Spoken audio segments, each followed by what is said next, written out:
வாழ்நாள் சாதனை படைத்தவர்களுக்கும் சிறந்து வழங்கும் வீரர்களுக்கு வழங்கப்படுகின்ற பல்வேறு தேசிய விளையாட்டு விருதுகளை உங்க வாழ்க்கை உங்க கையில டெரகோட்டா பிசினஸ் மூலமா மாசம் பல லட்சம் ரூபாய் சம்பாதிக்கிறதுக்கான ஐடியாவை நாங்க கொடுக்கிறோம். ஃப்ரீடம் ஆப்பை டவுன்லோட் பண்ணுங்க.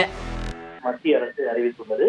குறிப்பாக இந்த விளையாட்டில் சிறந்து விளங்குகின்ற வீரர்களுக்கு ராஜீவ் காந்தி கேல் ரத்னா விருது, அர்ஜுனா விருது, தியான்சந்த் விருது உள்ளிட்ட பல்வேறு விருதுகளின் கீழ் மத்திய அரசு ஒவ்வொரு ஆண்டும் விருதுகளை வழங்கி கௌரவித்து வருகிறது.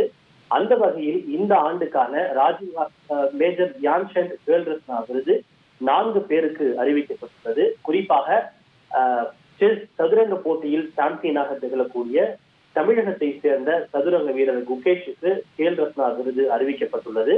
இவை தவிர ஒலிம்பிக் போட்டியில் இரட்டை பதக்கம் என்ற துப்பாக்கி சுடுதல் வீராங்கனை மனு பாக்கர், அவர் கடந்த ஆண்டு நடைபெற்ற அந்த ஒலிம்பிக் போட்டியிலே இரட்டை பதக்கம் என்றது குறிப்பிடத்தக்கது. மனு பாக்கருக்கு இந்த கேல் ரத்னா விருது என்பது அறிவிக்கப்பட்டுள்ளது.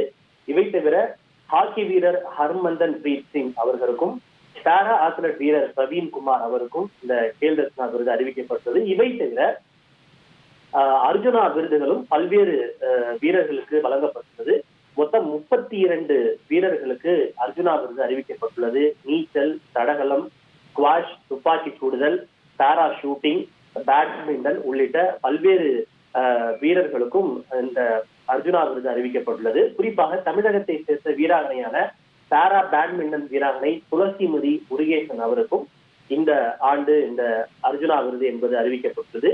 இவை தவிர துரோணாச்சாரியார் விருது, அதாவது விளையாட்டு வீரர்களுக்கு கோச்சிங் அளிக்கக்கூடிய கோச்சிங்களுக்கு வழங்கக்கூடிய அந்த துரோணாச்சாரியார் விருது 3 பேருக்கு இந்த ஆண்டு அறிவிக்கப்பட்டுள்ளது. இவை தவிர வாழ்நாள் சாதனையாளர் விருது 2 பேருக்கு அறிவிக்கப்பட்டுள்ளது. குறிப்பாக பேட்மிண்டனை சேர்ந்த கோச் முரளிதரன் அவருக்கும் விளையாட்டுத்துறையில் வாழ்நாள் சாதனைக்காரரான அந்த விருது என்பது அறிவிக்கப்பட்டுள்ளது. எதிர்வரும் ஜனவரி 17ஆம் தேதி குடியரசுத் தலைவர் இந்த விருதுக்கு தேர்ந்தெடுக்கப்பட்ட வீரர்களுக்கு தேசிய விளையாட்டு விருதுகளை வழங்கி கௌரவிக்கிறார் என்பது குறிப்பிடத்தக்கது.